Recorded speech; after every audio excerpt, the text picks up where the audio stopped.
tiny. Most isopods are barely the size of a paperclip, cleaning decay in tide pools and leaf litter. Small scavengers, mundane and ordinary. Then, deeper than sunlight can reach, the scale changes. 1 kilometer down, and a familiar form becomes a behemoth, 20, 30, even 50 centimeters across. The contrast is immediate. The ordinary becomes impossible. Why does a creature built for small spaces shatter known crustacean limits? That is the core mystery. In surface ecosystems, arthropod size is constrained by molting, oxygen delivery, and the physics of exoskeletons. In the deep, those constraints are rewritten. Pause. This documentary will follow 4 threads. First, the physical world of pressure and cold, the forces that favor gigantism. Second, the slow metabolism and extreme longevity of deep dwellers.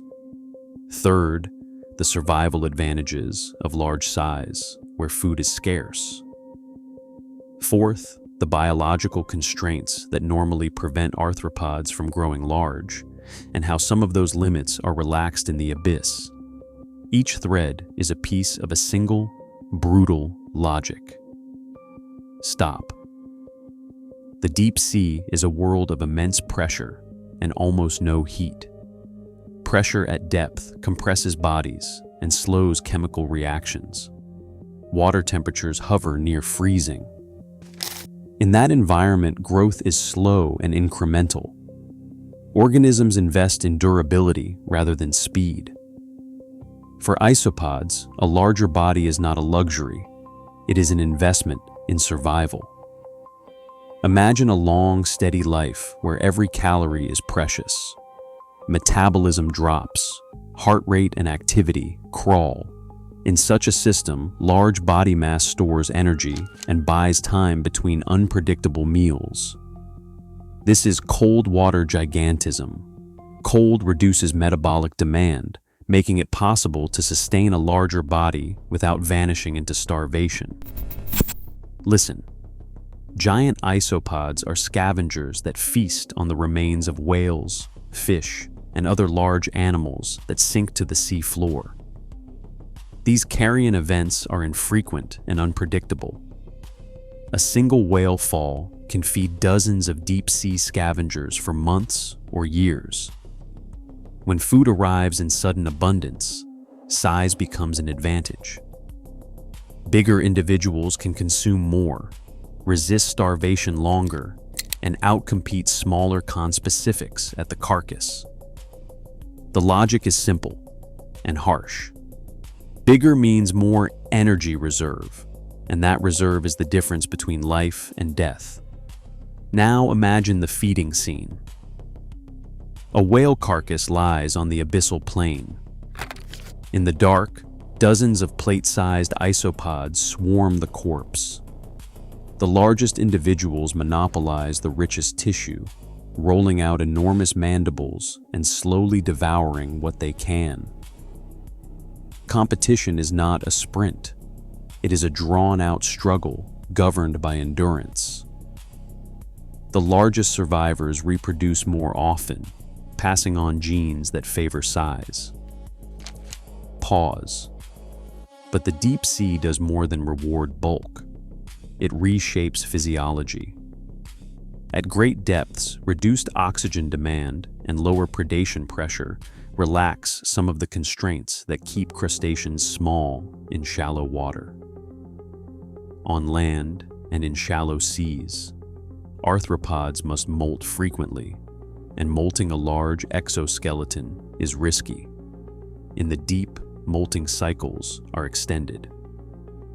Growth occurs through long intervals between molts, allowing incremental increase in exoskeletal thickness and mass without the acute vulnerability seen in shallow species.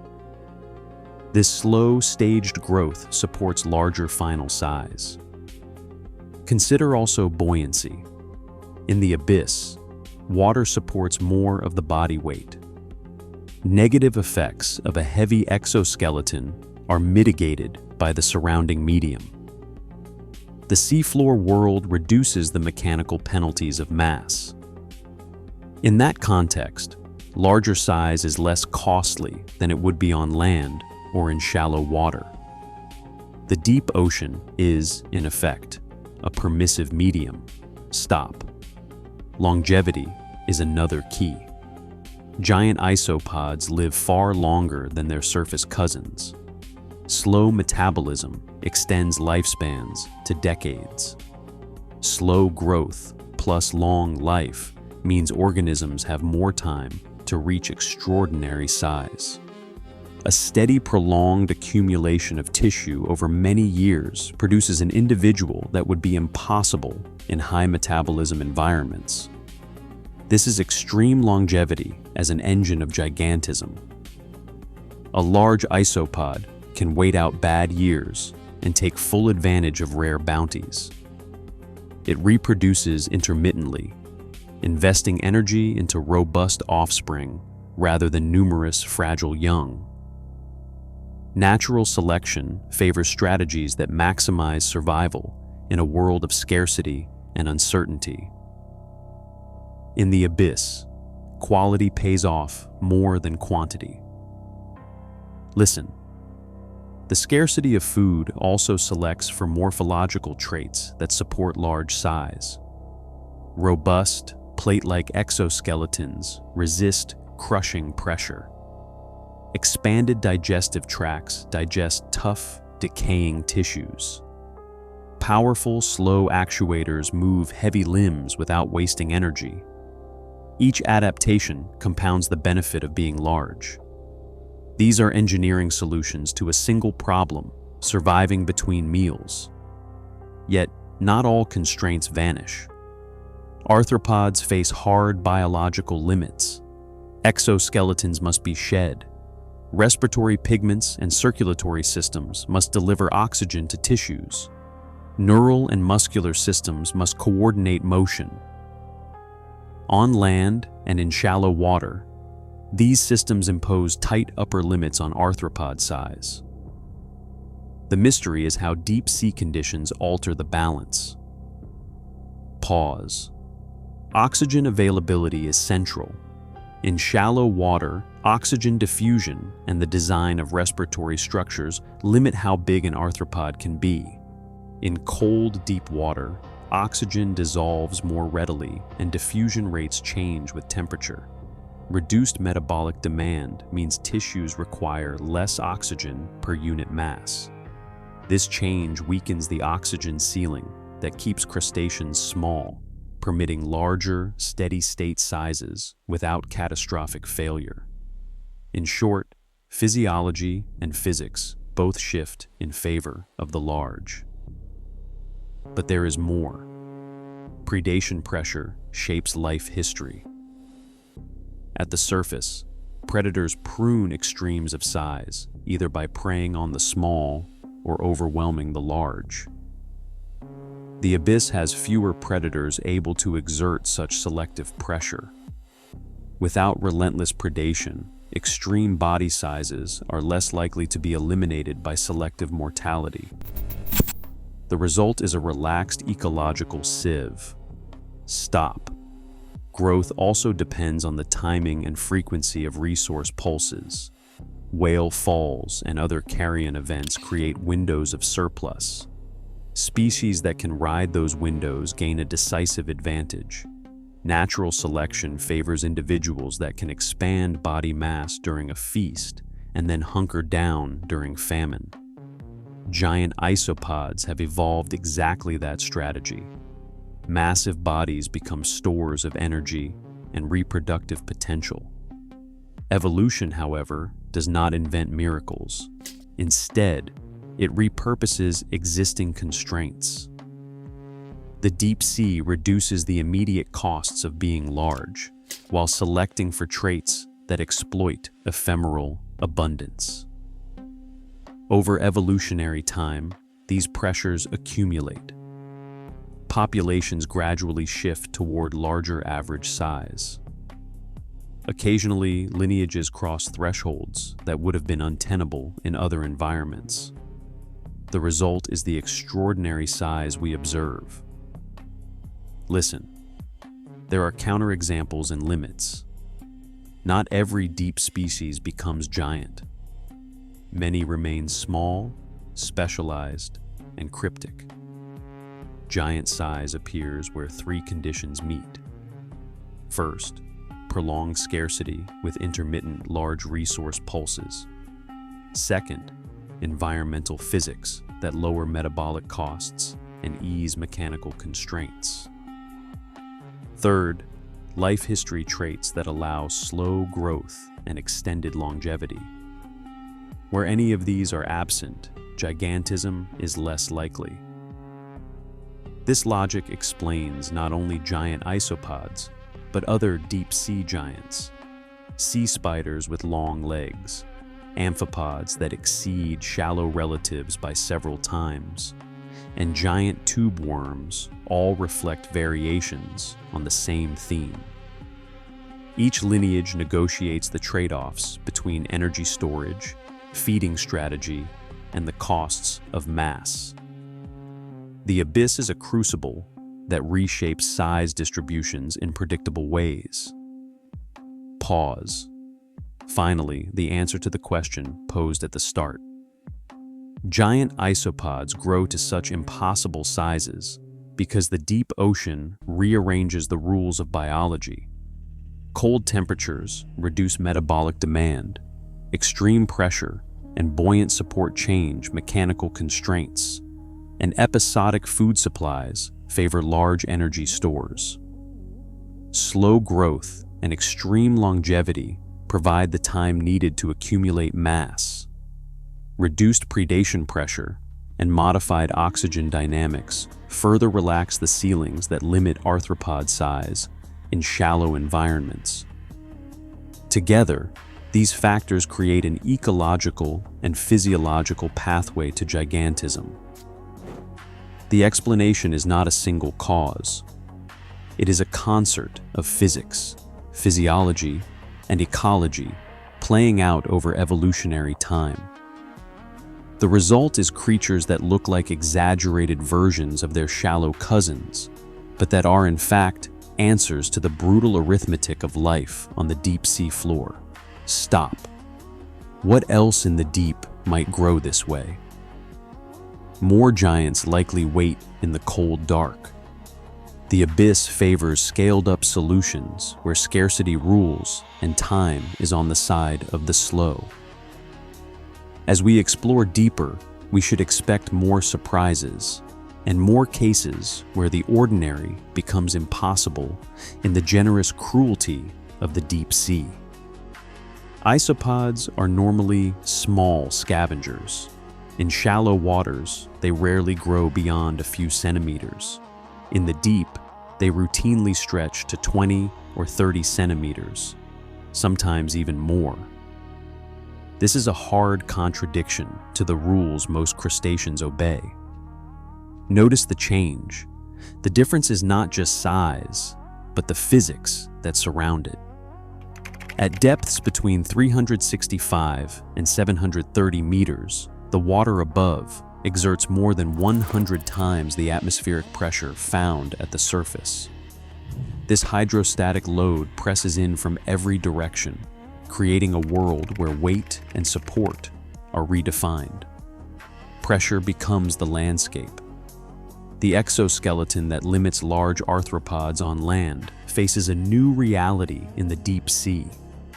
Instead of buckling under its own mass, the isopod's rigid armor is compressed uniformly, reducing the risk of structural failure. In these conditions, gravity's grip loosens, and the mechanical penalties that usually keep crustaceans small begin to fade. This changes the game. Daniel McLean, a leading voice in deep-sea biology, describes it simply. At depth, the rules change. Bulk is no longer a burden, but a viable strategy. The incompressibility of water means pressure is distributed evenly across the isopod's body, confining and stabilizing the exoskeleton rather than crushing it.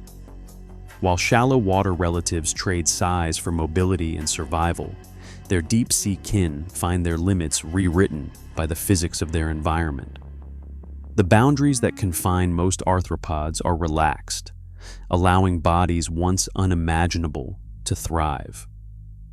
The pressure that would destroy a surface creature becomes paradoxically a foundation for impossible size.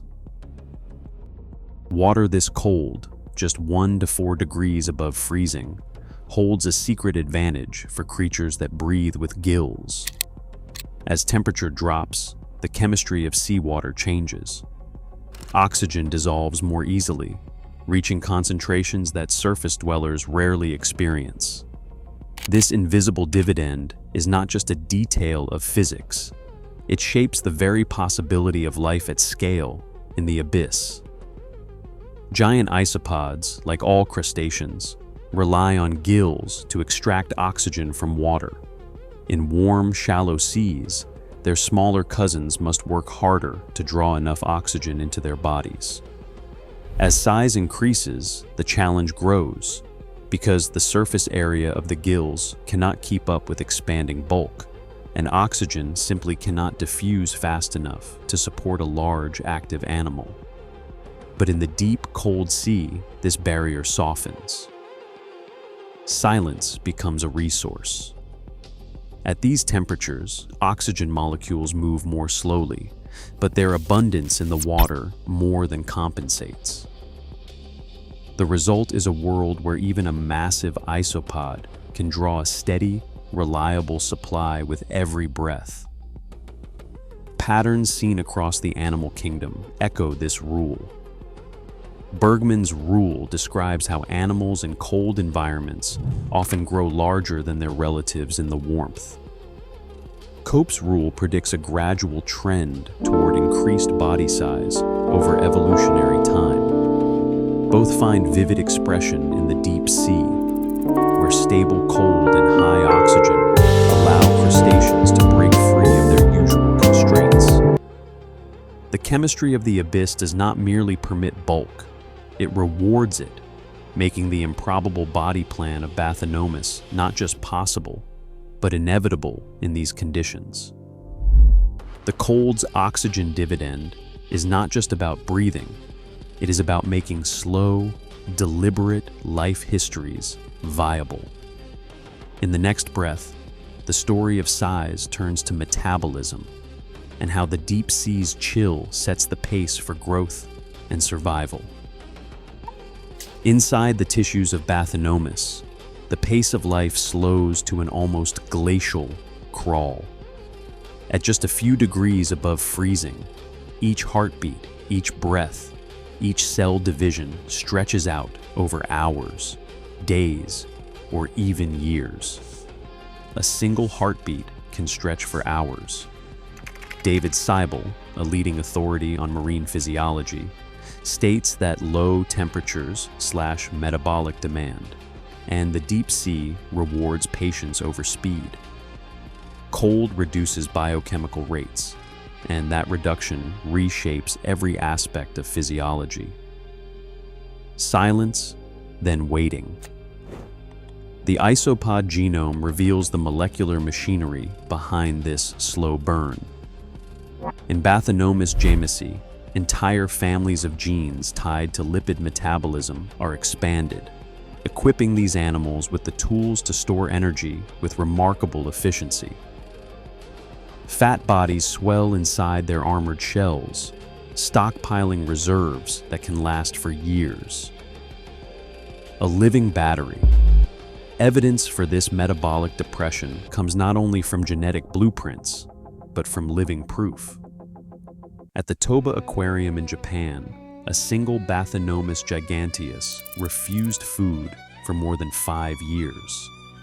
Staff watched as the isopod ignored every offering: shark meat, squid, even horse mackerel, until finally, after 1,900 days, it accepted a meal Throughout that period, its vital signs remained steady. Oxygen consumption dropped to a fraction of what would be expected in a shallow water crustacean. One animal, years of endurance. This extraordinary capacity for energy storage and metabolic suppression is not merely about surviving hunger. It is the engine that powers slow, steady growth and extreme longevity. While their shallow relatives live for a few years, Bathynomus can persist for decades, growing larger with each rare meal. The same genetic toolkit that arms them for scarcity also stretches their life history timeline, setting the stage for the ecological advantages of bulk in a world where food is rare and unpredictable. A quiet, relentless expansion of time. Isopods are normally small scavengers. Not here, not now. A whale carcass plunges through the darkness, striking the seafloor with a thud that reverberates for kilometers. Within minutes, the first arrivals appear. Giant isopods drawn by chemical cues, moving with a purpose that belies their sluggish reputation. Silence, then a swarm. MBARI remotely operated vehicles captured these scenes. Hundreds of Bathynomus converging in tight swarms, their pale armor glinting in the artificial lights. The deep sea seldom offers such bounty, and competition is immediate. Smaller scavengers, amphipods, crabs, hagfish circle the perimeter, but the isopods dominate the core. Their sheer bulk and armored bodies form a living barricade around the feast. Alex Rogers, a pioneer in whalefall ecology, describes these events as ecological windfalls that shape the deep's hierarchy. Here, size is not just an advantage, it is the currency of survival. A single whale can sustain a giant isopod for months, even years, but only if it can secure its share. The anatomy of Bathynomus is built for this moment. Massive abdominal fat bodies and an expandable stomach allow them to gorge until nearly immobilized. Storage decides life or death. Storage is everything. The low surface area to volume ratio of their bulk means less energy lost to the cold, more reserves to weather the long famine that follows. Energy economics in the abyss are unforgiving.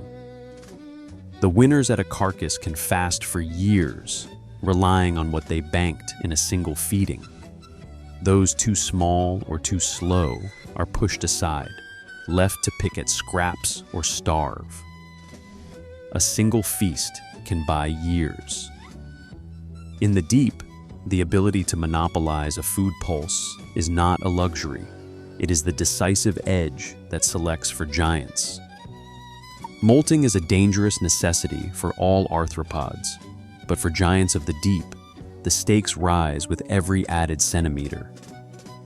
In most crustaceans, shedding the exoskeleton means total vulnerability, soft tissue exposed, defenses down, every muscle fiber at risk.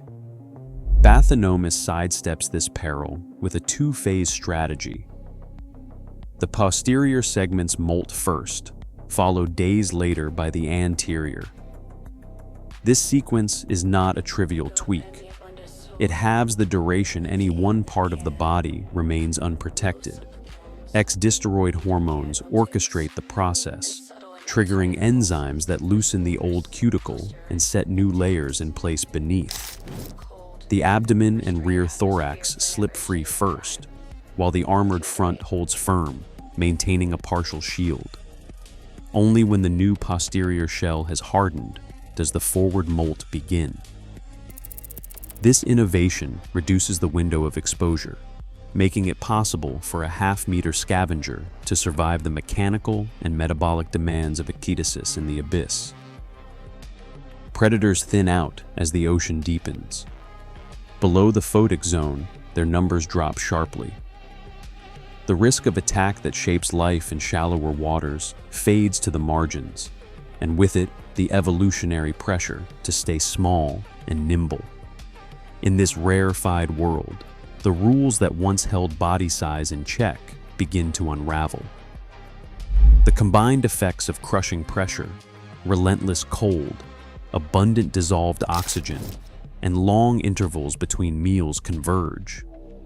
Each factor alone would stretch the limits of what an arthropod can become, but together they rewrite the possibilities entirely. The result is a creature that grows not in spite of its environment, but because every aspect of that world has selected for scale. Giant isopods are the sum of these deep-sea allowances, living evidence that here the impossible size is not an accident, but the logical outcome of life in the abyss. In the darkest reaches of our planet, life bends its own rules. As deep-sea ecosystems face accelerating change, the giant isopod's improbable size reminds us, adaptation never stops. What other giants lie hidden as we push deeper into the unknown? Share your thoughts below.